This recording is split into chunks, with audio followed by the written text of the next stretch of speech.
Alhamdulillah. Bismillah. Assalamualaikum warahmatullahi wabarakatuh. Alhamdulillah, wassalatu wassalamu ala rasulillah wa ala alihi wa sahbihi wa man walah wa ba'd.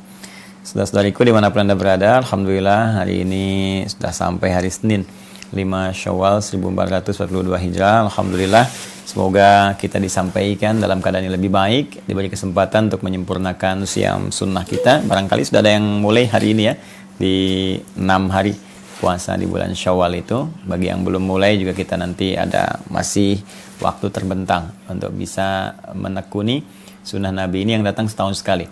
Man shoma Ramadan thumma atba'ahu sittan min Syawal, ya siapa yang menunaikan puasa Ramadan thumma atba'ahu dan mengikutinya ya sittan min Syawal dengan 6 hari puasa di bulan Syawal, faka'annama yasumu dahra kullahu, maka seakan-akan dia berpuasa selama setahun penuh ya pahalanya. Jadi ada yang ulama yang menghitung kalau kita 30 hari kemarin puasa dan setiap satu hari itu dikalikan paling minimal 10 kebaikan. Konsepsi Quran surah ke-6 Al-An'am di ayat 160. Man jaa'a bil hasanati falahu asyru amsalihha. Siapa yang mendatangkan, menunaikan satu kebaikan yang bernilai pahala. Perbuatan yang punya nilai pahala disebut hasanah. Ya falahu asyru amsalihha, maka dia mendapatkan 10 kali lipat. Jadi kalau kita 30 hari puasa minimal kalikan 10 dari nilai puasa kita, bukan dari ibadahnya ya. Yang sholat, yang zakat itu puasa dengan ibadah yang detil lagi pahalanya lebih banyak lagi. Kalau kita ambil sehari 10 kali 30 berarti 300 kan? 30 hari kali 10 300. Terus tambah 60, tambah 6 lagi ya. 6 hari puasa bulan Syawal kali 10 lagi. Maka 60 jumlahnya. 300 tambah 60 360. Maka benar kata Nabi, kalau orang tambahkan 6 hari seakan-akan dia pahala puasa yang mendapatkan sepanjang masa, setahun penuh. Ya, dahr itu setahun penuh. Artinya 360 hari, seakan-akan 360 hari puasa, karena dia dapat 10 setiap harinya. Maka kalau kita ambil hijriah 354 hari dalam setahun, atau 365 hari dalam tahun Masehi, kan? Maka ambil tengah-tengahnya kurang lebih 360. Ada kemuliaan di sini yang setahun sekali datang. Semoga Allah berikan kelapangan pada kita untuk memulainya, insya Allah. Hari ini saya akan coba melihat beberapa pertanyaan-pertanyaan teman-teman yang saya janjikan dulu untuk setidaknya dijawab dalam satu kelenggangan ya. Kalau kita lagi baca kitab atau yang lain, ada waktu kita bisa jawab. Bersama saya ada di Ahmad juga loh. Ahmad, Assalamualaikum. Sini, mau jawab pertanyaan Sambu ya? Kasih salam. Mau di situ dulu. Ya, biar jawab dulu ya. Sebentar ya. Baik. Saya buka dari akun IG dulu ya teman-teman. Ini ada di akun IG. Ya, waktu dulu saya sampaikan di Quran Sunnah Solution sesi tanya jawab. Ini belum sempat kita jawab. John, Assalamualaikum. Mas John juga ada di sini. Coba saya janji yang ingin disampaikan cuma nanti ya teman-teman ya. Kapan-kapan kita bahas ya. Baik. Ini yang pertama dari akun irawan.komade. Ya, irawan.komade. Pak Ustadz, baik, saya ingin bertanya berhubungan dengan doa. Apa sebab doa tidak terkabul dan bagaimana cara agar doa segera terkabul? Serta bagaimana cara menenangkan pikiran dan hati yang sedang kacau? Terima kasih. Semoga Allah berikan ketenangan kepada Anda dan memberikan jawaban dari doa-doa terbaik yang disampaikan. Di sini ada 3 persoalan ya. Yang pertama, kenapa doa tidak terkabul? Yang kedua, bagaimana doa cepat terkabul? Dan yang ketiga, bagaimana cara menenangkan pikiran? Ya, penyebab doa tidak terkabul, teman-teman sekalian, kita bisa lacak di salah satu hadis Nabi Sallallahu Alaihi Wasallam ketika beliau menerangkan tentang seorang lelaki yang menempuh perjalanan panjang. Ya, saya bacakan hadisnya. Qala Rasulullah Sallallahu Alaihi Wasallam, langsung ke intinya. Thumma dzakara rajula, ya yutilus safara, ash'atha aghdara. Kemudian Nabi menyebutkan seorang lelaki yang menempuh perjalanan yang sangat panjang sampai dia berdebu, artinya menempuh perjuangan yang luar biasa sampai melewati berbagai medan, kan? Yamuddu yadayhi ilas sama, mengangkat tangannya ke langit, fayaqulu, maka dia menyebut ya Rabb, bermohon dengan al-asmaul husna. Ya Rabb, ya Rabb. Dia tempuh 3 hal ya.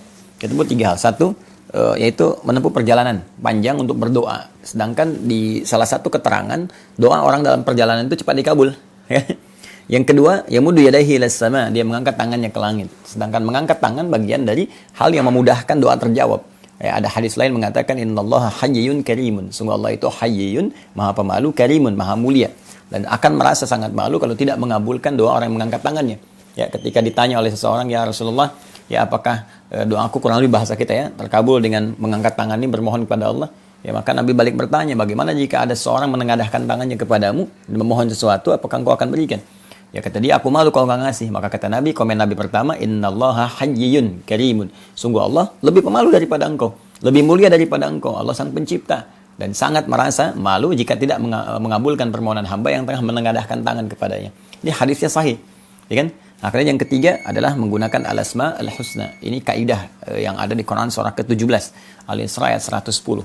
Qulin Allah awin ar-Rahman ayyama tad'u falahul asma al-husna. Sebut nama Allah kalau Anda punya persoalan, minta bermohon kepada Allah, sebut namanya, atau Ar-Rahman, atau juga falahul asma al-husna, maka cari nama Allah yang sesuai dengan kebutuhan kita. Maka disebut dengan al-asma al-husna. Misalnya kita butuh rezeki, sebut Allahur Razzaq, gitu kan? Dan kita butuh ilmu, Allahul Alim, ya Allah. Butuh kesabaran, Allahus Sabar. Atau misalnya secara umum, kita ingin minta dengan menyebut nama Allah yang berjanji memberikan kebutuhan kita, merawat kita, maka sebut namanya Rabb, Rabb, Rabb. Makanya di diksi Al-Quran seringkali ada narasi doa menggunakan kata Rabb. Rabbana atina fid dunya hasanah, Rabbana la tu'akhidna, Rabbana zalamna, itu menggunakan Rabb.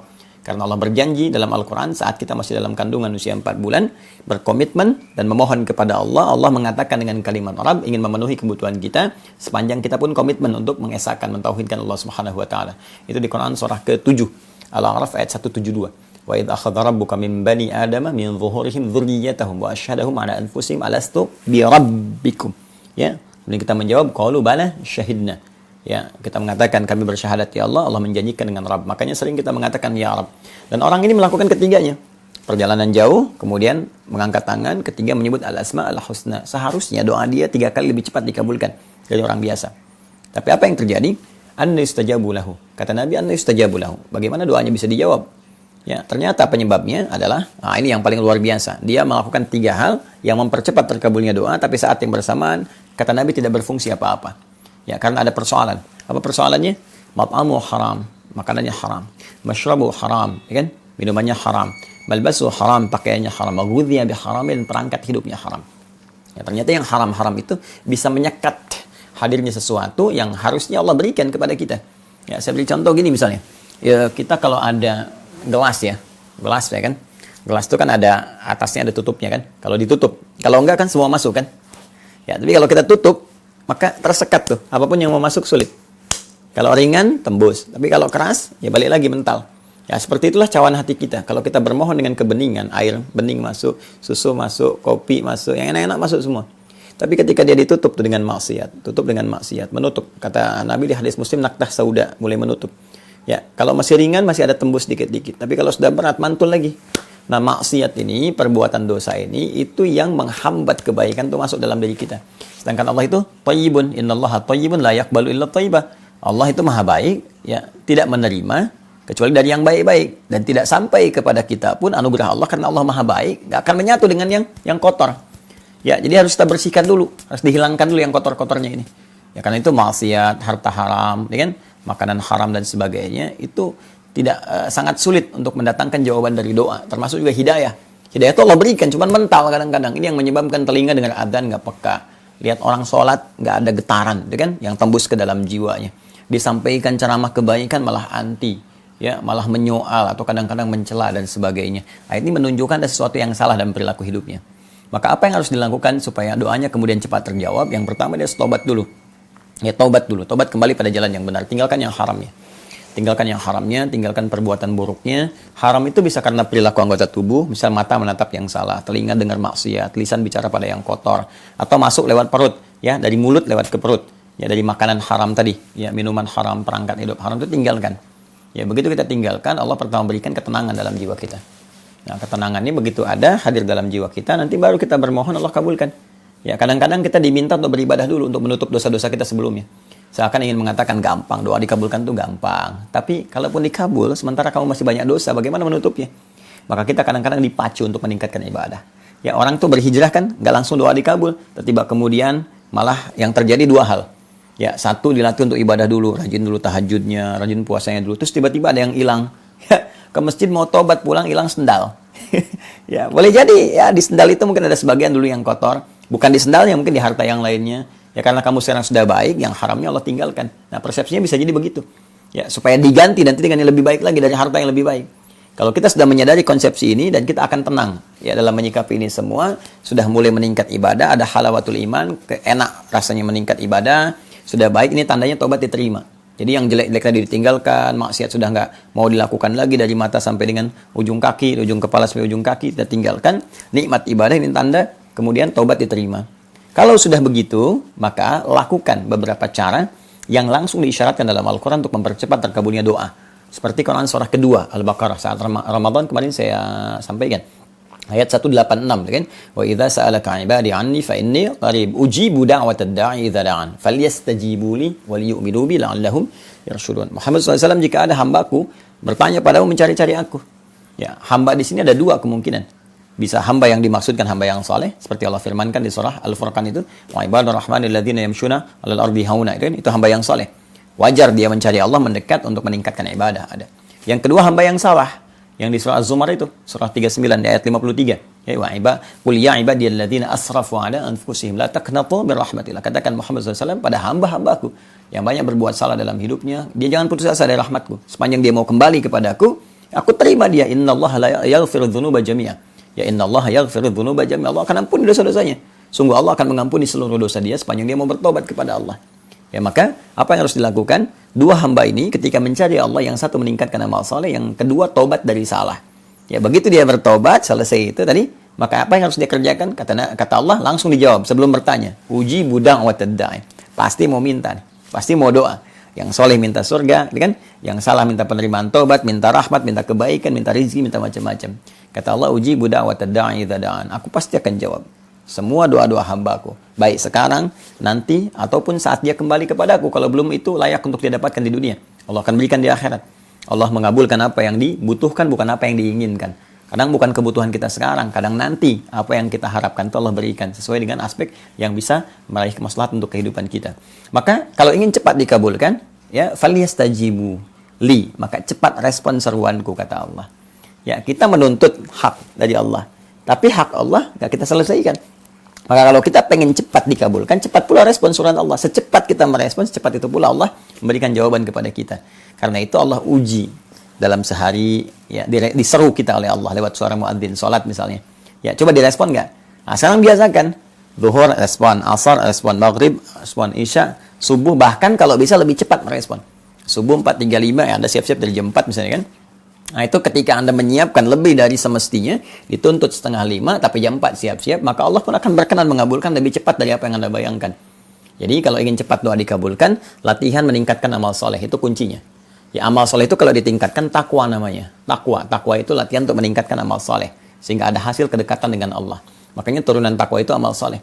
Dzalikal kitabul la raiba fihi hudal lil muttaqin. Siapa muttaqin? Orang takwa. Alladzina yu'minuna bil ghaib wa yuqimunas shalah, latihan salat. Wa mimma razaqnahum yunfiqun, latihan infak. Walladzina yu'minuna bima unzila ilaik, latihan interaksi dengan Al-Qur'an. Nanti kalau takwanya meningkat, termasuk saat puasa kemarin, kan ujungnya takwa. Ya ayyuhalladzina amanu kutiba alaikumus shiyam kama kutiba alal ladzina min qablikum la'allakum tattaqun. Takwa kan? Nah, kalau takwa sudah meningkat, apa yang terjadi? Nah, konsepnya di Quran surah 65. Ya, di akhir ayat kedua sampai ketiga. Wa may yattaqillaha yaj'al lahu makhraja wa yarzuqhu min haitsu la yahtasib. Siapa yang bisa meningkatkan takwanya, Allah berikan jalan keluar, solusi dari setiap persoalan yang dihadapi. Bahkan terkait rezeki didatangkan dari sisi yang tidak dia duga.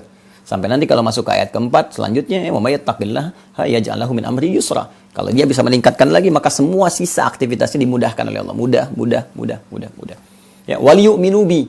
Tapi harus yakin, kembali ke Al-Baqarah 186. Harus lakukan dengan iman. Jadi ada orang bekerja kebaikan tidak dengan iman, ada yang dengan iman. Yang dengan iman itu lakukan karena Allah. Semua niat lillah, karena Allah perintahkan. Jangan cuma mengejar target dunia. Ya, saya bangun relasi berbuat baik pada dia supaya punya akses ke sini, punya kedudukan bisa terangkat. Motifnya hanya cari perhatian manusia gitu kan. Nah, kalau itu ya nggak ada bedanya dengan yang nggak beriman. Banyak yang belum beriman pun, yang belum beriman banyak begitu. Ya, istilah manusia cari muka kan, walaupun mukanya udah kelihatan. Ya, cari perhatian dan sebagainya. Lakukan karena Allah. Itu ihsan namanya. Di hadis Muslim, nomor hadis ke-8, "Ta'budallaha ka'annaka tarahu fa illam takun tarahu fa innahu yarak." Ya, maka kembali ke Quran surah ke-2 ayat 186, la'allahum yarshudun. Nanti kalau mereka sudah menyadari itu semua, sudah merasakan kenikmatan, mereka akan mendapatkan kenyamanan dan petunjuk dari Allah. Baru bisa membedakan, oh ini nikmatnya ibadah. Ini banyak doa dikabulkan. Jadi satu taubat dulu, yang kedua tingkatkan amal saleh, terus lakukan dengan yakin iman kepada Allah, dan lihat nanti perubahan apa yang terjadi. Ya. Dan yang terakhir, bagaimana menenangkan pikiran dan hati yang sedang kacau. Baik, saya ambil ke sisinya dulu ya, ke sisi ketenangannya dulu. Quran surah 13 ayat 28. Nggak ada cara lain menenangkan jiwa kecuali dengan zikir. Ala bidzikrillahi tatma'innul qulub. Kata Allah, ketahuilah, yakinkan pada dirimu dengan meningkatkan zikir kepada Allah itu akan berdampak pada ketenangan hati. Zikir itu segala aktivitas yang mengingatkan kita dengan Allah. Ya, karena itu doa itu disebut zikir.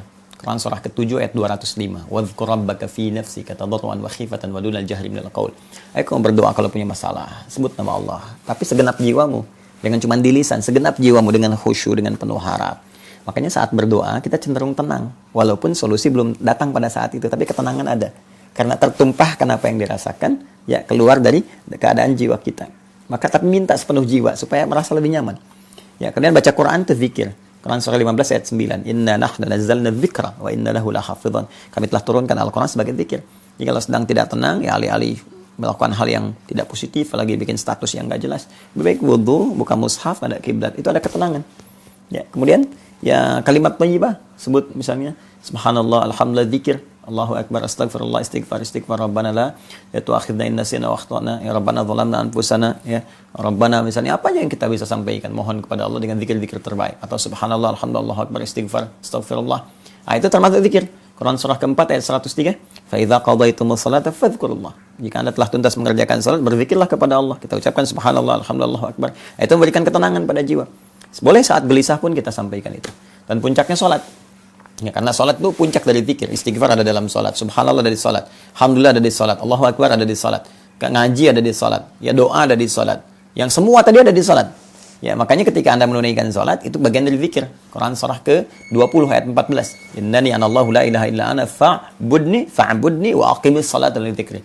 Saya Allah, enggak ada Tuhan selain saya, kata Allah. Ya, maka buktikan engkau menuhankan aku dengan menyembahku. Caranya tunaikan salat sebagai zikir kepadaku.